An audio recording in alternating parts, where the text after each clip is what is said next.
I want to show our viewers on a series of maps that we've put together the current situation along the line of actual control, which is more tense than it's ever been in my lifetime. And I wasn't around during the 1962 war. Never since have tanks of the Indian Army and the Chinese Army been so closely and directly aligned against one another. So currently the sector that's most volatile is the south bank of the Pangong Lake. Depsang, Hot Springs, Demchok continue to be volatile, heavy deployment there, but the maximum action currently focused in the area of the south bank of the Pangong Lake. Now, this is just for context where the Indian Army is based. This is the area in Chushul where the Indian Army is based, just south of the Pangong Lake. Remember, so far all the action was on the north bank, the north sector of the Pangong Lake. Now that's shifted downwards. What the Chinese are claiming, and remember there has been no official confirmation of any of this from the Indian side, but the Chinese are claiming that the Indian Army went across to what China perceives to be their land in a tit-for-tat kind of action and have now occupied positions on the Chinese side. And that's what they're absolutely upset about. What we've got at this situation are tanks of the Indian Army and the Chinese Army about 900 meters away from each other. That's the closest that we've had these weapon systems absolutely opposite each other. So what I want to do here is show you on the basis of what the Chinese are saying, and remember there is no official confirmation from the Indian Army that India has crossed the LAC. But India has the right to go up to what our perception of the LAC is, and that's what seems to have happened, because the Chinese statements, and we've gone through those very closely, claim that the Indian Army has come over in Rechinla and Rezangla. Those are the two areas their posts are talking about, and in the Pangong Tso. So, of course, is a lake. They're claiming that the Indian Army, which was so far on the Chushul side and on the south bank of the Pangong side, has crossed over. Remember, the second red line that you see is the Indian claim line, which essentially means that India believes its territory runs all the way up till here. So as far as we are concerned, this is completely kosher because we're on our land, but this is where PLA posts existed, and therefore if we've come into areas like Rezangla and Rechinla, which is what the Chinese are alleging, that's not something that the Chinese are okay with. And in fact, when military talks were on yesterday, the Chinese Army tried to physically change the status quo by evicting us.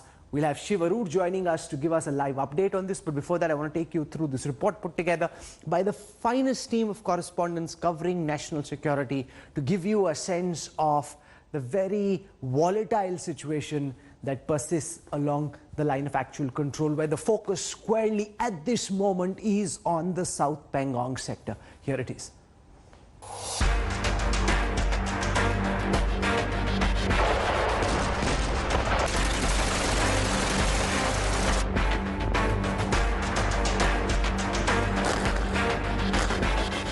Battle tanks within range of each other, artillery gun positions, Chinese Type 15 tanks and Indian T-90 tanks. The south bank of the Pangong Lake is on the boil like never before since the 1962 war. That's right, the latest flashpoint is across the Pangong Lake's fingers area on the southern side. And it is here that a unit of the Indian Special Frontier Force mounted a preemptive action on Saturday night, occupying crucial heights and catching the advancing Chinese totally off guard.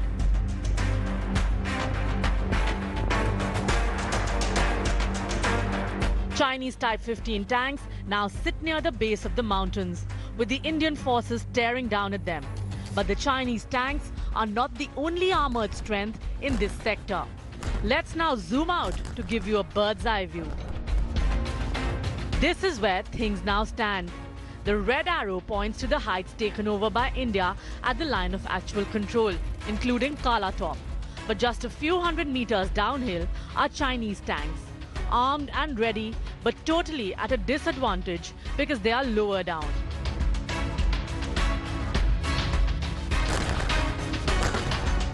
India today has learnt that the Indian units at the heights are armed with anti-tank weaponry like the spike system designed to kill tanks at range.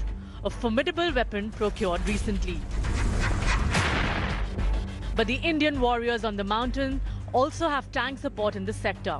To the bottom left, near the Spangur Gap, is a full regiment of Indian T-90 tanks, deployed in advance precisely to preempt Chinese aggressions in this sector.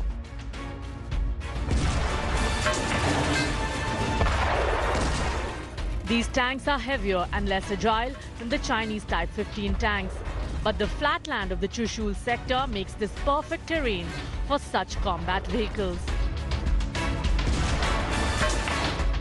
This is the first time that Chinese Type 15 and Indian T-90 tanks have been positioned so close to each other, completely within range and on terrain where both can be very effective.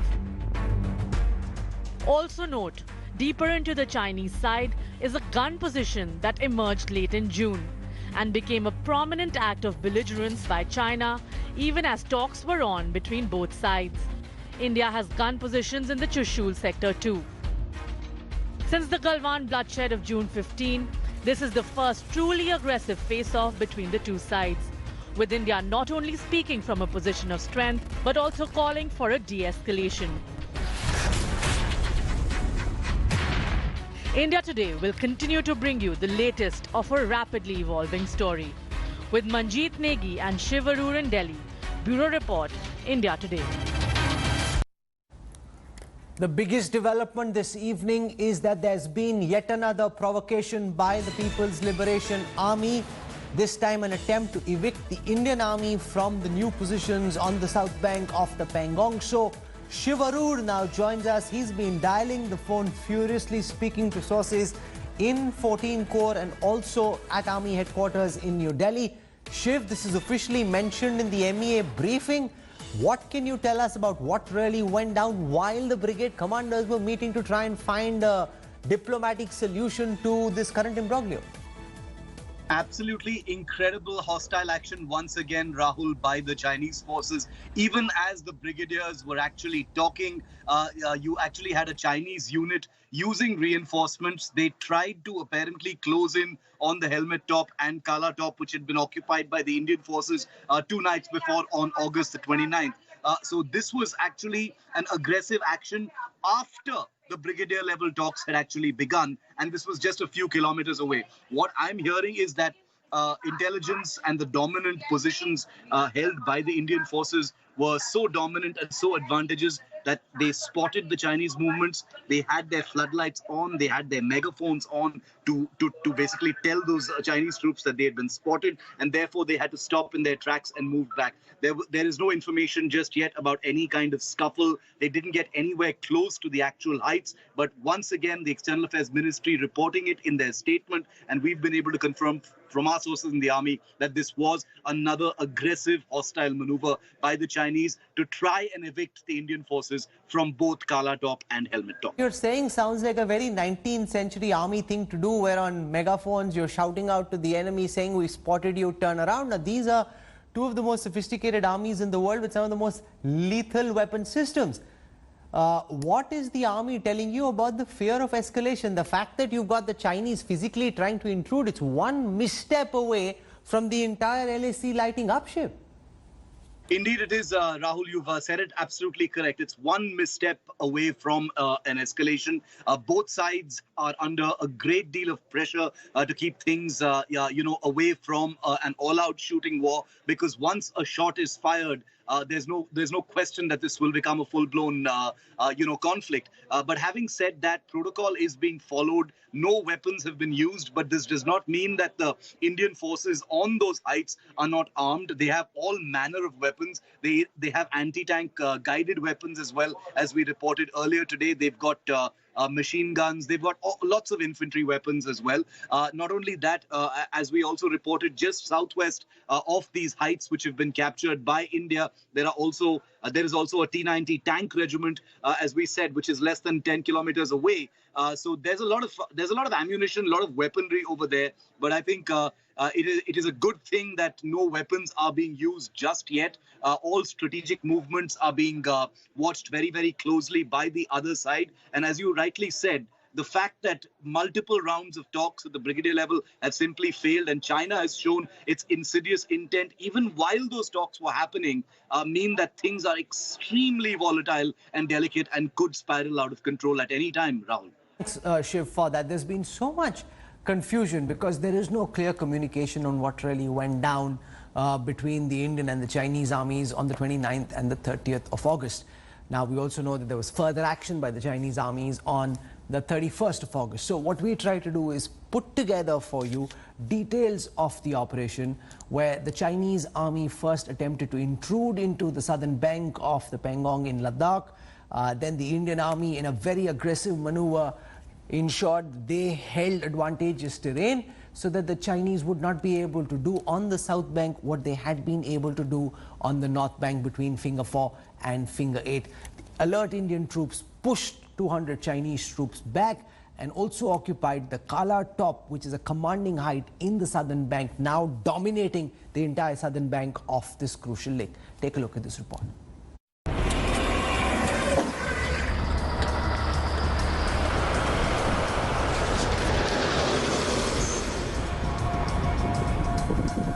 The line of actual control is on the boil. Tension is rising, but this time it's China that's on the back foot. India has the Chinese on the defensive after preemptive action following intelligence reports and inputs about Beijing planning another intrusion. The army mobilized the Special Operations Unit to join Jawans of the Sikh Light Infantry and elite troops of the Vikas Regiment who were already deployed near the southern bank of the Pangong Tso. Anti-tank guided missiles have also now been positioned to neutralize any Chinese armor advance. On the night intervening August 29 and 30, about 200 PLA troops tried to occupy the strategic heights of Kala Top. This would have given the Chinese an upper hand in confrontation even on the south bank of Pangong Tso. But the Chinese were unaware that Indian troops were lying in wait. Challenged by the Indian army, the Chinese troops beat a hasty retreat. In another swift maneuver, Indian troops then occupied the dominating features. The Chinese provocative military movements were preempted by the Indian army by occupying certain heights and preventing the PLA from establishing a foothold on the southern bank of Pangong Tso, which has led now to the Chinese allegations against the Indian armed forces that they have transgressed the LAC. Black Top is one of the most important peaks in this area because from here the entire Pangong Tso region can be monitored. After reclaiming Black Top, Indian troops removed the Chinese surveillance cameras and equipment installed here by the Chinese. With the Indian army dominating crucial mountains in the southern bank of the Pangong Lake, it is believed that India will be in a better position to negotiate with the Chinese because controlling heights is extremely important when it comes to tactics. Also, in New Delhi, there have been a series of meetings in the security establishment to decide what the future course of action is going to be and particularly how to negotiate with a stubborn Chinese PLA from here onwards. With Manjeet Negi and camera person Hitesh Abhishek Bhalla in New Delhi for India Today. Are we headed for a dangerous military escalation between the People's Liberation Army and the Indian Army? What happens next along the line of actual control? Joining me on this broadcast is Lieutenant General Rakesh Sharma. He's been a General Officer commanding of the Army Corps in Leh. So he's been on the ground, dealt with these operational theatres, understands our capabilities, also the tactics of the enemy inside out. We've got, for a strategic perspective, Sushant Sareen, who's a senior fellow at the Observer Research Foundation. Very few in India understand the mind of the Chinese the way Anand Krishnan does. He's joining us right now. He's written a book on China, which will be out soon. We also have Andrew Luing. He's a China strategist. For about 40 years, he's been looking at different developments in China. I want to go across to Lieutenant General Rakesh Sharma first, because what's most crucial, and it's mentioned in very fine text in that press release put out by the Ministry of External Affairs, that the Chinese tried to evict the Indian positions that had been formed in Helmet Top, in Kala Top, which essentially means that after India dominated those heights on the south bank of the Pangong, the Chinese tried to mount a maneuver to get us away from there. That it was foiled is one thing, but what that shows is China is not okay with the status quo. What, General Sharma, is your reading of the current strategic and tactical situation? Do you think we're poised for a very dangerous military escalation? Thank you, Rahul. Thank you for inviting me. Let me first say that this is Trishul sector. The south bank of Pangong Tso is one edge of it. And as now it is clear that we have gone right up to Rizangla and Richimla. So it's an entire sector that has been occupied by us. It's not a question of Blacktop, and it's not a question of south bank of Pangong Tso alone. So while we knew that this is a cunning enemy, there was anxieties, but things have been clarified. The ambiguity is over. We know that after this hiatus of 2-3 months of discussions, that he still means business, and there were provocation on 29th, 30th night. We were poised to occupy a very vast area. It's not south bank of Pangong Tso and Blacktop alone or Helmet alone. See, Gurung Hill lends itself naturally to Blacktop. So Gurung Hill obviously comes under our control. And the other side was Spangur Gap. Now, Spangur Gap is not very wide. It's just about 2.5 kilometers wide. The other side of Spangur Gap is Rizangla and Richingla. So we occupy the entire flanks of the Spangur Gap and overlook the areas of Spangur Lake and, closer towards Moldo cantonment, a Moldo base that they have got. So the action carried out was a serious proaction on our part. We had waited for a very long time for the talks to succeed and for something to happen and the Chinese to mend their ways. But we were what we gathered it, we were preparing ourselves, and preparing ourselves is not a question of one Vikas battalion. There must be large number of units who are deployed and reserves kept there to occupy these very majestic heights from the base of the Trishul. So if you count the entire operations being carried out, we have actually turned the defenses. And to say that we have crossed the LSC is incorrect. These areas are on the LSC. It is our area and we have occupied it. Until date, Chinese have not told us what is their area and what is their line of actual control. So we are very much in our own area and we are occupying it as much strength as possible in this area. There have been furious protests, General Sharma, from the Chinese side. 5 very tersely worded, aggressively worded statements asking the Indians to go back. Now, would the Chinese accept that the Indians have come and are dominating these heights, which they clearly do not like? Or do you believe that from here, the situation could militarily take an adverse turn? Yeah, so I would take it that this is phase B of the operation being carried out now, and there would be phase C, D, E, F, whatever. So things are now come to a stage, come to a pass where the issues are come to a head.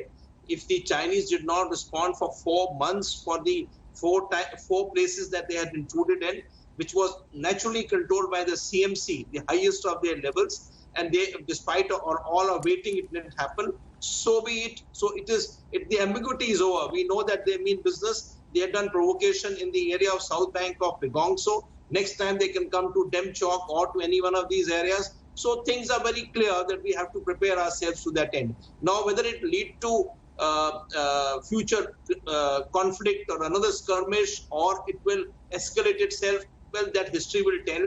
It is just to inform the other side that, okay, enough is enough. We had waited for a long time and now we are prepared for it.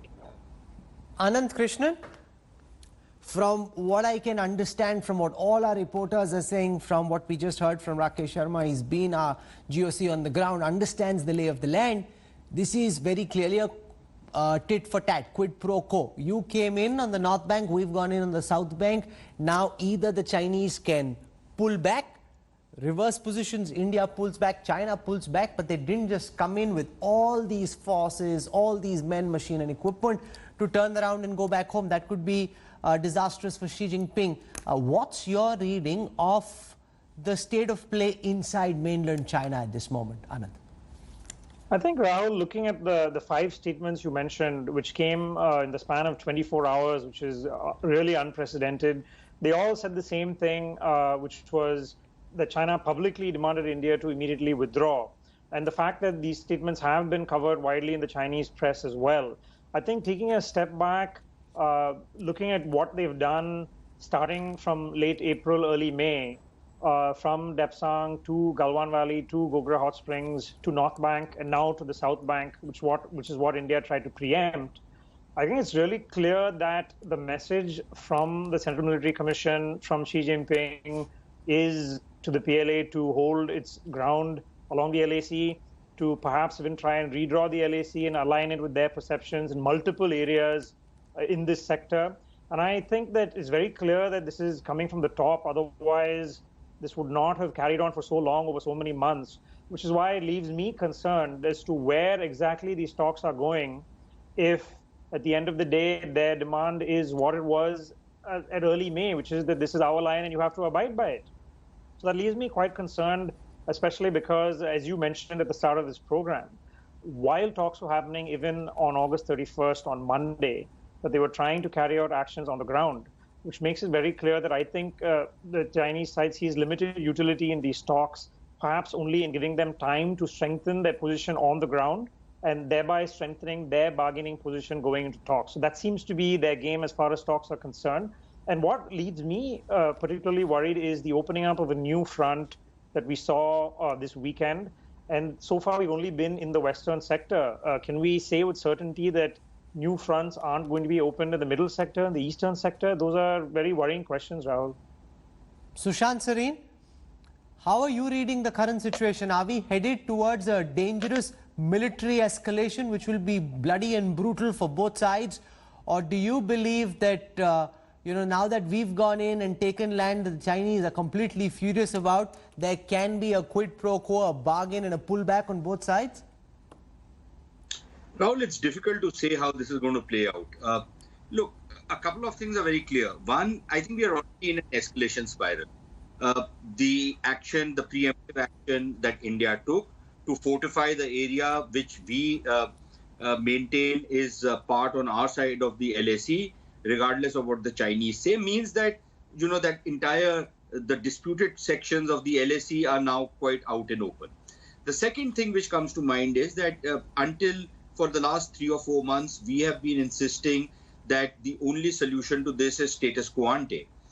But now is any kind of status quo ante going back to that possible anymore? I don't think so, because obviously the kind of distrust which has come in, this is not the earlier kind of minor intrusions which used to take place. People would come, camp for 2 days and return. This is a completely qualitative and quantitative change in the situation on the ground. Which means that the Chinese have shown no signs of going back, to status quo ante. And if tomorrow there is, you still give negotiations a chance, then the only way you go back to status quo ante is that you go to, you have some kind of a deal on where exactly the LAC is run, which is hardly easy thing to do, considering also that the Chinese have resisted defining the LAC for decades now. And despite Mr. Modi's insistence and his keenness that this matter be sorted out, the Chinese have been resisting it. So clearly now you are in a very, very different situation. Will cooler heads prevail? Will it just be more jostling without any firing, more jostling for territory, capturing or fortifying your positions to the extent you can? Or will that lead to some kind of a shooting match? And I completely agree with my other colleagues on your panel that in case there is a shooting match, then I would be extremely doubtful if it will remain a very, very limited kind of a thing. I think then everything is up, in the air. And then you are looking at a wider conflict. I don't see how it will stop because somebody lost his head and fired a couple of shots, and that's where it will all end. So yes, we are in a kind of a hair-trigger situation. Andrew Lewin, Yes, what Xi Jinping has done options. has brought 2.7 billion people on the verge of conflict. Now, just imagine for a moment, you've got the Indian army on a mountaintop, the Chinese army coming up. They're blaring from their microphones, putting on torchlights, sending them back, saying you've been spotted. You know, one hothead opening one round can then lead to a calamitous situation. You know, what in the world is Xi Jinping thinking? And you've really landed yourself at a time when China thought that it's emerging as a new global power. You've locked yourself in a conflict where there's absolutely no question of China being able to win. Well, that's why the protocol of not using any bullets has been maintained for decades, for over 50 years. Because, as you said, once a shot is fired, there is no telling that it would be, it's almost certain, really, that it's going to escalate. I mean, you talk about tanks, you're talking about anti-tank weapons, but don't forget there is aircraft as well, and there are missiles as well. And then both countries are nuclear armed. So I think that there is a no-brainer to prevent this kind of catastrophic escalation, because both countries are not likely to win. So it is quite astounding that this kind of escalations are allowed to happen. And I've heard about preemptive action.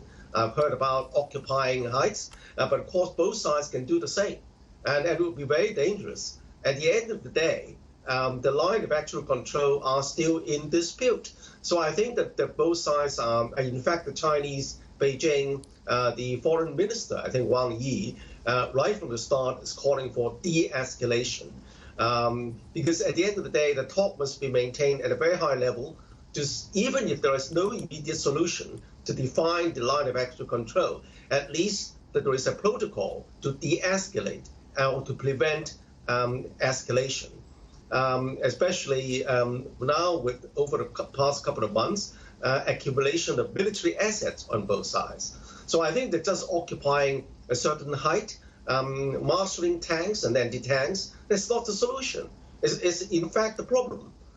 So I think that the beating one's chest on either side is not going to solve the problem. Okay, what I want to do right now for a moment is talk about the Special Frontier Force. So far, hugely secretive, often considered off the books, a force soldiered by Tibetan soldiers, even though the officers are from the Indian Army's Special Forces, formed soon after the 1962 war between India and China at the insistence of the then Intelligence Bureau Chief B.N. Malik, who said that we should have a group of Tibetan soldiers who can go inside mainland Tibet and mount special forces operations there. For a long time, there was a fight about whether we should have the SFF, whether they had any utility, especially at the time when things seemed to be getting better between India and China.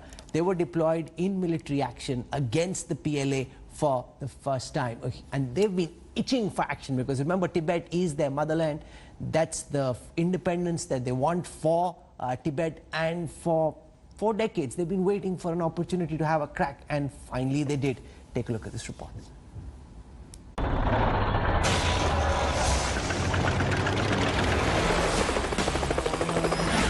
Decisive action, preempting another Chinese aggression. For the second time since the Ladakh standoff began, China, shocked, caught completely off guard and fuming.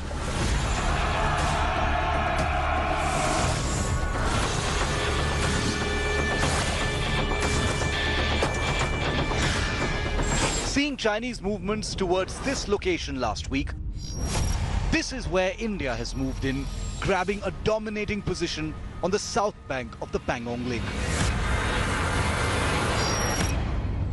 But who were these men who moved in the darkness to surprise the Chinese and occupy heights that look down on the Chinese supply lines?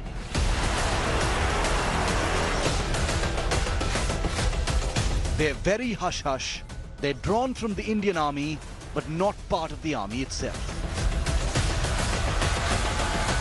Meet the Special Frontier Force.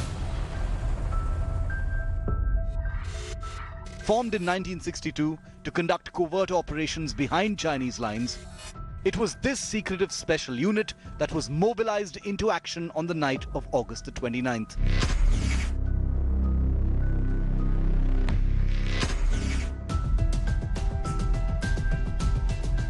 Known also as Establishment 22 or the Vikas Regiment, the SFF operates under India's External Intelligence Agency, the Research and Analysis Wing or RAW, and is based in Chakrata, Uttarakhand. The Specialized Commando Unit is comprised in most part by Tibetan resistance fighters, some of the world's most hardy mountain warriors. Their knowledge of Himalayan terrain and their ability to operate effectively at such altitudes is the reason why this unit is one of the most formidable on this terrain.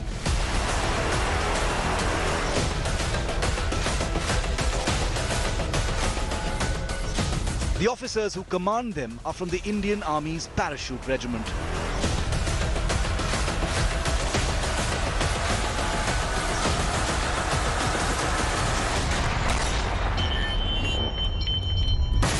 The Vikas Regiment warriors train year-round for the most grueling operations,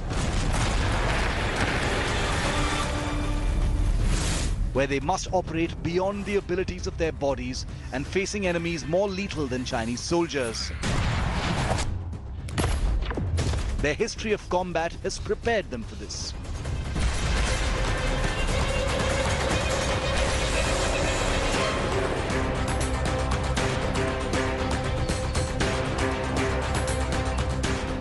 After the 62 war, the secretive Vikas Regiment has quietly done its chief task, conducting reconnaissance, sabotage and other covert operations inside Chinese-held territory.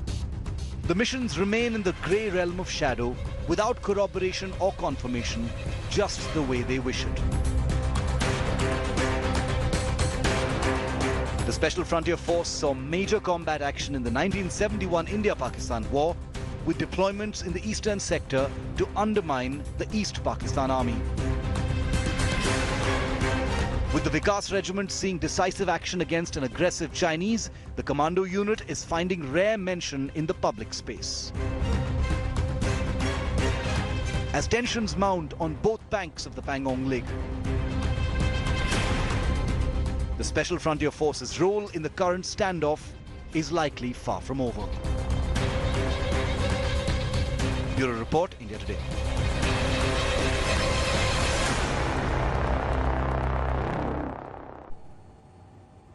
It's a very significant decision to use the Special Frontier Force against the People's Liberation Army and a very powerful politico-military message there as well. I want to show you some of what we've been able to pick up about the current state of play along the line of actual control. You now have an Indian tank regiment on the southern bank of the Pangong deployed against a Chinese tank regiment, and the distance from what we are being told between the Indian tank regiment and the Chinese tank regiment is lesser than at any point in time after the 1962 war, less than 10 kilometers. That's how close these tank regiments are to each other, which essentially means that even though at this moment it may seem that there's a lot of pushing, jostling, shoving, fisticuffs, this can start escalating dangerously, literally any second. That's how volatile the current situation between the two armies is. Now, if I just take you through the kind of weaponry that's been deployed by the Indian and the Chinese armies, you've got the T-72 tanks and the T-90 tanks that have been deployed by the Indian army. Now, these are Russian-made tanks, the literal backbone of the Indian Armored Corps. The Chinese, for the most part, have their Type 15 light tanks, which are fairly maneuverable in these altitudes, and they've had many fire drill demonstrations as well, demonstrating the capabilities. The T-90 tank can fire 8 shells in 60 seconds. The Type 15 light tank of the PLA has fire shells and anti-tank guided missiles. So, you know, this is the kind of warfare that we saw a lot of during the Second World War, or even during the India-Pakistan battles, especially in '65. But now you've got a situation where you've got these tank regiments literally facing off against one another. I want to put that question to Lieutenant General Rakesh Sharma because, you know, this is not just an infantry face-off. This is not just the special forces of the two armies that are in deployment. You know, whether it's artillery gun positions, artillery guns being deployed on the ground, 155mm heavy Bofors, howitzers, the 105mm light field gun, all these being deployed in action as well. General Sharma, what does the current nature of military deployment suggest to you about the intent of the People's Liberation Army? Is this just posturing, an attempt to browbeat India, shock and awe? Or do you think this is literally a demonstration of intent and an indication of where we are going from here, sir? Thank you, Rahul, again. The point is that in the last 4 months, that the period that we have just gone across, not a single Chinese tank was visible anywhere. We know the tank is in the orbit of their mechanized division, which is in this area. But whatever has been seen and branded about were APCs that were brought, which are the infantry carrying vehicles that were brought in large numbers on the Galwan River. So no tank has come, neither on the Dapsang Plateau, nor on Pangong Tso, nor on the area of Gogra or any one of these areas. So no tank has been reported till date. This is the first time today evening that you are indicating that there are some tanks which are the other side of Spangur Gap. Now this Spangur Gap is just 2.5 kilometers wide. It's a narrow gully. Both shoulders of this gully is being occupied by our troops in substantive strength. To say that a tank regiment can come and venture through this Spangur Gap and come to this killing zone or killing area of that Chushul ALG, and with our tank regiment sitting here, I think if the tank regiment of T-15 has come here, he's come to a wrong place. They should have found a better place to go across and do all this. With this kind of forces arrayed in the way we are deployed, and our tanks and the artillery guns, etc., etc., this T-15 regiment, if he's brought it, well, he should better move it to some other areas. So I would say if it exists here, it's only a question of posturing and not a question of doing anything else. And I would much like to hear a confirmed report from somebody from the ISR department who confirms saying that there is a T-15 regiment which is located on the other side of Spangur Lake. See, Spangur Lake, there is a lake which is between Kailash range and this range of Black Rock. And there's only one road that goes along the Spangur Lake, which leads across to Moldo and on towards Trishul. So he is actually trespassing only on single road. This is not the ideal area for utilizing whatever. He can get Type 15, the most agile tank. But finally, there is just one road that he can use on the banks of Spangur Lake. I hear you. Okay, so I want to go across now to Claude Arpi, renowned historian, one of the world's best-known Tibetologists, because remember, for one, we've had the Special Frontier Force deployed by India, made up of Tibetan soldiers. We had Xi Jinping, the Chinese president, in China, talking about greater assimilation of Tibetans with Chinese society and trying to end Spitism and separatism. So, Mr. Arpi, welcome. What's your reading of the current situation? Let's start with the use of the Special Frontier Forces. Give our viewers some historical context and the political-military significance of the Indian Army and the Indian Armed Forces deploying the SFF, hugely covert, under the radar, being deployed for an operation like this against the Chinese Army. What's your reading of the situation, sir? The Special Frontier Force, which is known as Establishment 22, was created before the ceasefire in